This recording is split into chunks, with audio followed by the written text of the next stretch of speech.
It was the kind of morning that felt like it hadn't fully decided to exist yet. The sky was blanketed in grey, the kind that made you second guess whether it was actually morning at all.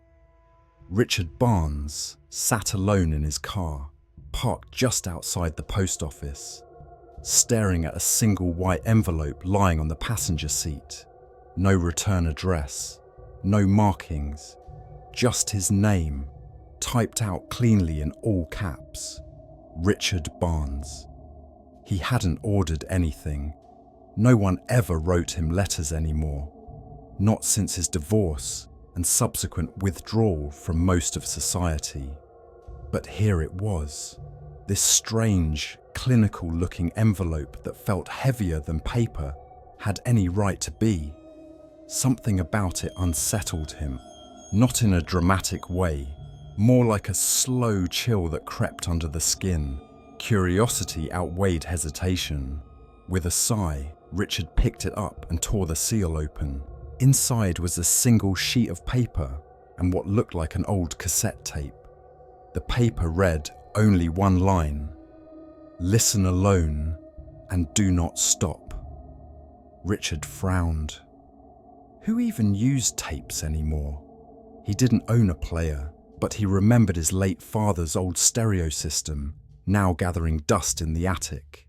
Against his better judgment, driven by something primal, curiosity, dread, the need to know, he drove home with the tape on his lap. He found the stereo in a forgotten box and set it up in the quiet of his living room. With a shaking hand, he pushed the tape in. The voice that emerged wasn't his, yet it was unmistakably familiar. "Hello, Richard," it began. "This is you, or a version of you that you've chosen to forget." The voice on the tape spoke with eerie calm, narrating events from Richard's life, details so specific, so painfully personal, no one else could possibly know them. It described a recurring dream he'd had as a child, running through an endless hallway filled with closed doors, each one locked, each one hiding something that begged to be let out. Then it began describing things Richard didn't remember, or didn't want to remember. An incident in 1993, a woman named Elise, a room he swore he'd never seen. The voice trembled at moments like it was struggling to hold itself together. By the end of the tape, Richard was pale and shaking. His hands trembled as if touched by cold air. He rewound it twice, and each time the voice spoke the exact same words, with the same eerie cadence. The voice ended with, "You buried me, but I never left." In the following days, Richard began hearing the voice outside the stereo. At first, it was in the soft creak of floorboards or the static hum of his old TV. Then, more clearly, at night, just before sleep would take him, he'd hear whispers in the dark corners of his bedroom. He started finding things in the house moved, photographs turned face down, doors slightly ajar, and always that subtle sensation of being watched, not by someone, but by himself. In the mirror sometimes he thought he saw his reflection blink out of sync. Friends he hadn't spoken to in years started calling him out of the blue, saying things like, "I had the strangest dream about you," or "You called me last night, but it didn't sound like you." Unable to sleep, Richard began digging through old boxes in his garage, searching for anything about this Elise person the voice had mentioned. At the bottom of a file cabinet was a manila folder marked private. Inside were yellowing newspaper clippings, a hospital ID, and a photo, grainy, black and white, showing a woman in a hospital gown staring at the wall. On the back of the photo, in Richard's handwriting, "She knows, don't go back." His breath hitched. He didn't remember writing that, but the handwriting was undeniably his. The address on the hospital ID was for a psychiatric facility closed 2 decades ago. Still, he felt compelled. The next morning, he drove 3 hours to where the building once stood. It was gone, replaced by a fenced-off construction site. But the workers avoided a certain area. "Weird noises," one of them mumbled. "Some rooms underground. No one wants to go down there." That night, Richard returned. The fence wasn't hard to climb. The site was quiet, moonlit, eerily still. He found an old service elevator shaft and climbed down. Beneath the ground, dust and rot clung to every surface. And there, in the dark, he found it. A room without windows. Just as the voice had described, the air was wrong in there. Thick, heavy, like time itself had coagulated. On the far wall, scrawled in jagged letters, "I never left." As he turned, he saw a mirror, not dusty, not cracked, perfectly clean, and in it, his reflection was smiling, but he wasn't. The reflection stepped forward, but Richard didn't. The air was now vibrating, humming with pressure. The reflection opened its mouth. "You were supposed to forget, but you listened." Richard stumbled back, the mirror staying unchanged. He felt a searing pain in his head, memories pouring back, uninvited. A doctor's visit, a diagnosis, dissociative identity disorder. But it was more than that. There had been treatments, attempts to erase what couldn't be killed. The voice wasn't just in his head, it had always been a part of him. A version that never aged, never slept. A fragment left behind. Richard tried to destroy the mirror. His fists bled, but it didn't crack. The reflection watched in silence, now whispering something over and over. "You let me out." He fled, but nothing felt real anymore. People didn't recognize him. His house no longer existed on public records. He checked the tape again. It was blank. And every mirror, every shadow, every photograph now showed both of them. No one could tell which one was Richard.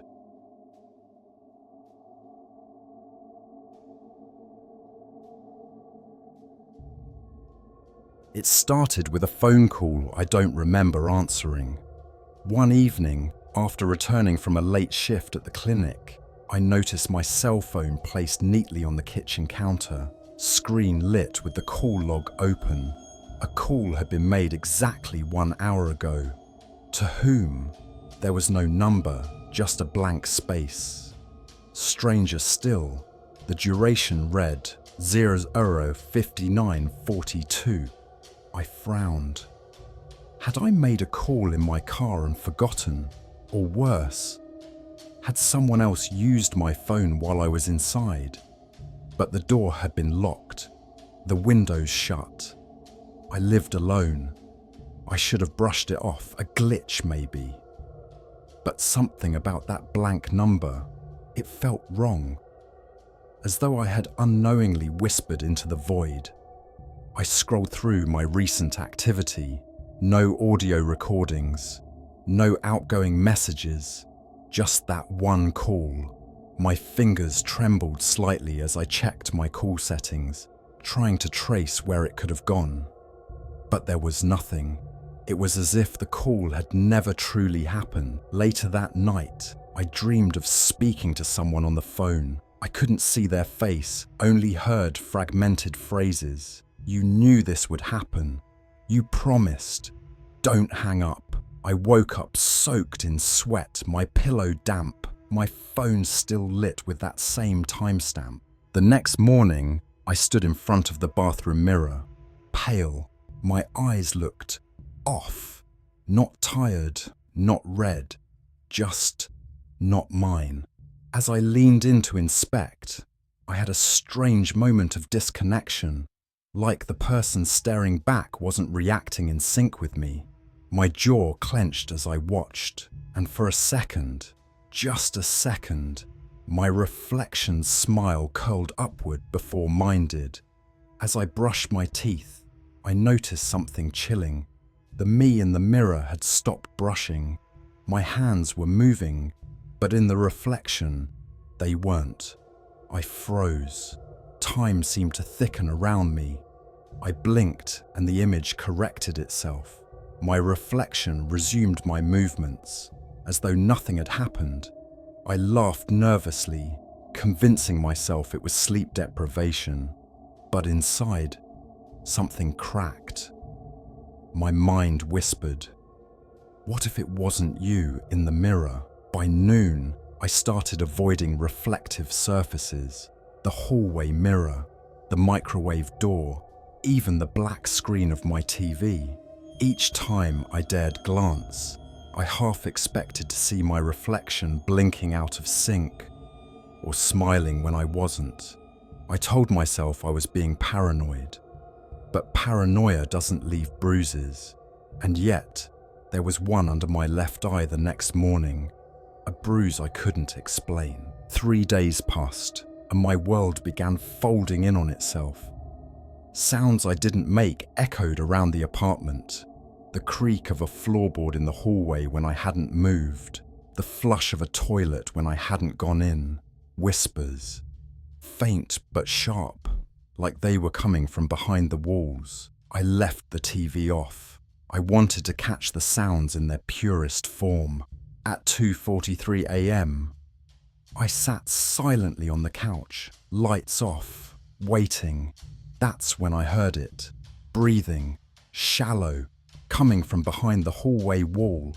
I pressed my ear to the surface. Cold, lifeless plaster. But on the other side, a breath synchronized with mine. One night, I recorded my sleep. The next morning, I played it back. Hours of silence until 3:17 a.m. Don't forget again, it was my voice, but I hadn't spoken. The voice was firmer, heavier, as though someone was speaking through my vocal cords with more authority than I could ever muster. I looped the audio, trying to analyze tone and inflection. It sounded like me, but not just me, like a darker, older version of me. A woman appeared across the street.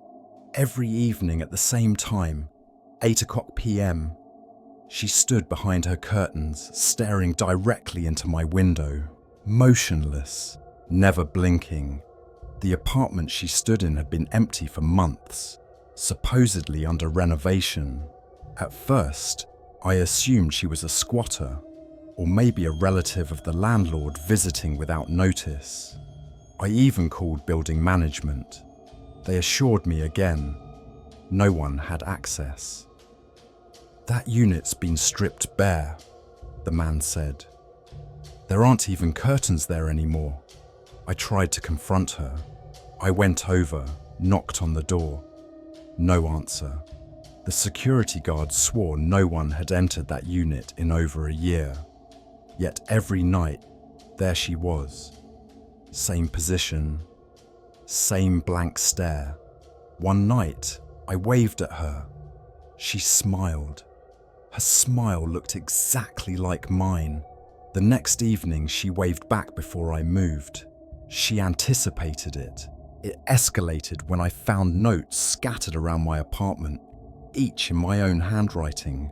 One was taped to the inside of the fridge. "You must remember." Another was tucked under my pillow. "Don't look in the mirror after 2 o'clock a.m. The worst was on my bathroom door. "She's already inside." I checked the mirror. Nothing, but I stopped using it at night. I boxed up all the reflective surfaces, covered them with sheets.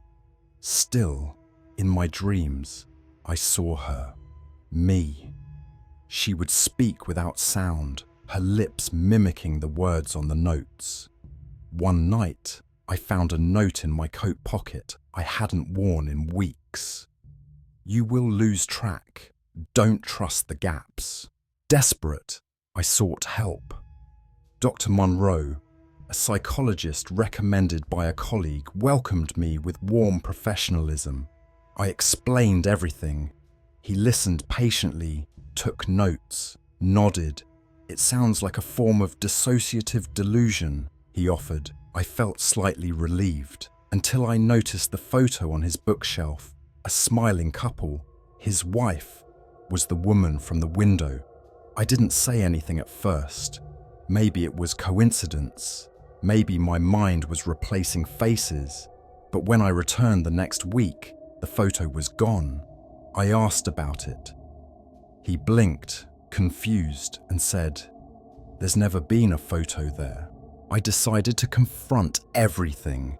I set up cameras in every room, stayed awake, midnight, 1 a.m., 2:05 a.m. I stared at the mirror, nothing. Then, from the hallway, the bedroom camera picked up movement. I watched in real time as someone walked into my bedroom. Me. But I was in the living room. On the screen, the other me turned, smiled directly at the camera, and whispered, "I warned you." The lights flickered. The room temperature dropped. I ran into the bedroom. Nothing. Empty. But the camera had captured it all. When I reviewed the footage the next day, the video was gone. Since then, everything has become unstable. Time skips. Hours vanish. People I speak to claim we've talked days earlier. Conversations I don't remember. I look at photos of myself and sometimes see subtle differences. A mole that wasn't there, eyes too wide, a slanted grin. My reflection acts seconds slower than I do. I don't know which one of me is real anymore.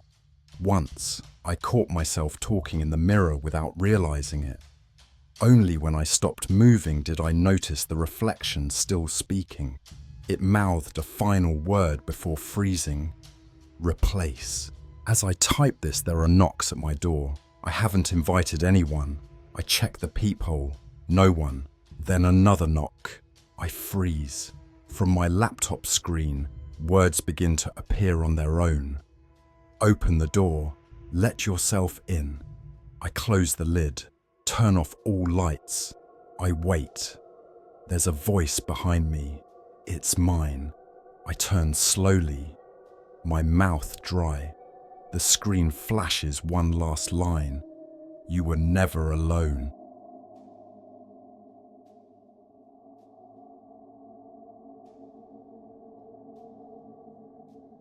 It started with a faint tapping sound. Alan Decker had lived in the same modest two-story house in Portland for over 12 years. A copywriter by trade, he'd grown accustomed to silence, his sanctuary for focus. But one autumn evening, while editing a campaign pitch, the silence fractured. Tap, tap, tap. He paused, glanced around the living room, and waited. Nothing. Just the wind brushing past the eaves. He shook his head and returned to his screen. Tap, tap, tap. This time it was deliberate. A rhythm, as if someone or something was mimicking a heartbeat from behind the drywall. Alan stood up, heart picking up pace. "Hello?" he called out, half laughing, expecting nothing, but a cold, almost sarcastic whisper came back. "Hello, Alan." He stumbled backward, knocking over a lamp. Silence again. Nothing but the lamp buzzing faintly on the floor. The next morning, Alan blamed stress. Maybe it was the coffee, the deadlines, the loneliness. He'd been divorced for 5 years now, his son away at college. The house had felt too large for one for a while, but that night, as he drifted into sleep, the tapping returned, closer this time. Then the whisper again, louder now, like it was beside his pillow. "Still awake?" Alan leapt out of bed, turning on every light in the room. He checked the closets, under the bed, even the crawl space beneath the floorboards. Nothing. The whisper had no source. He didn't sleep that night, nor the next. By the end of the week, Alan's eyes were bloodshot. hands trembling as he tried to focus on work. But every time his house fell quiet, the tapping returned. Then the whispers, always his name, always knowing. And now, the shadows began to move. At first it was slight, his own reflection blinking when he didn't, a coat on the wall seeming to tilt its head. Then one night, while brushing his teeth, he saw something behind him in the mirror, a pale shape darting past the doorway. But when he turned, there was only empty air and the hollow echo of silence.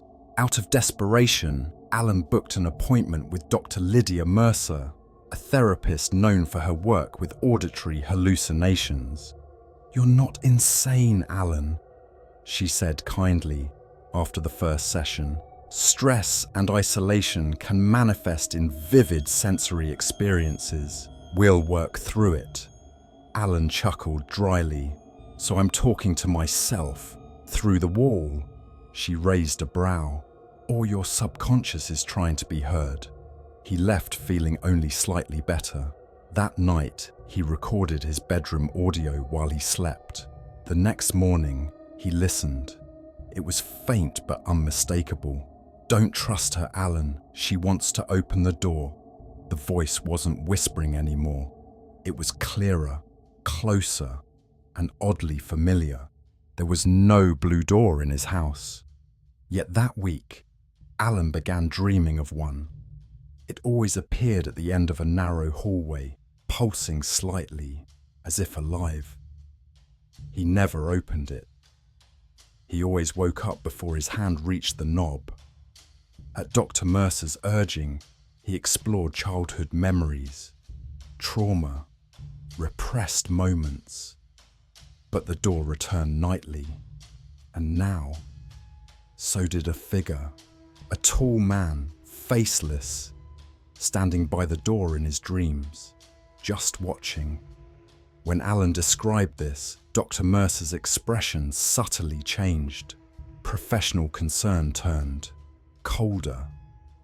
"Do you remember what's behind the door?" she asked. "I told you, it's not real." She only smiled. "Not yet." The next session, she asked him to draw the hallway. Alan hesitated but complied. As he sketched the walls, the pattern, the door, his hand shook. "This isn't from a dream," he muttered. "I've seen this." Alan's world began to blur. He started seeing things, his own reflection watching him with a delay, objects in different places than where he left them, hearing the phone ring when it hadn't. His sense of reality fragmented like a cracked mirror. One morning, he saw the blue door, not in a dream, but in the hallway, where his linen closet used to be. It was just there, shimmering slightly, humming. He didn't approach. He didn't touch it, but he stared for hours. Dr. Mercer called. "You've seen it now, haven't you?" "How do you know?" he whispered. She didn't answer. The line went dead. Later that night, he woke to the sound of someone breathing in his ear. He turned sharply, no one there, but the sheets beside him were indented, as if someone had just risen from the bed. Digging through old family files, Alan uncovered a forgotten piece of his childhood, a psychiatric report from when he was 9. He had been found locked in a basement during a family vacation, muttering about a blue door and a man with no face. His parents had buried it. Literally, the files had been hidden beneath loose floorboards in the attic. Everything he was experiencing, he had experienced before. He confronted Dr. Mercer. "You knew," he said. "This has happened before." Her eyes were unreadable. "You opened it once. You don't remember what came through."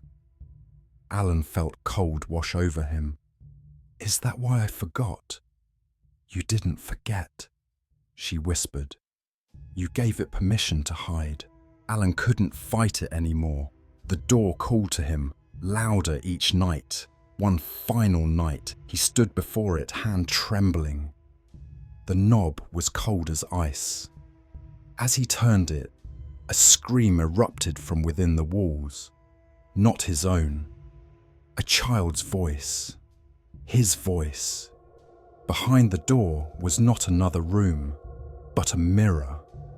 In it, he saw himself.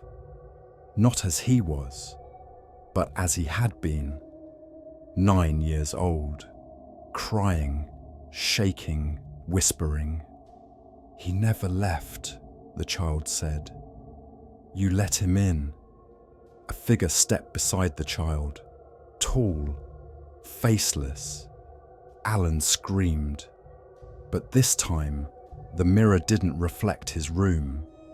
It showed a dark chamber with hundreds of doors, all closed, all waiting.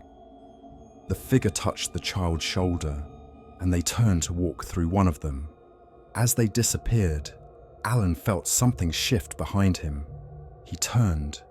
The blue door was gone. Neighbors reported Alan missing the next day. The house was untouched, save for one detail. The hallway closet was sealed with plaster, no sign of any door.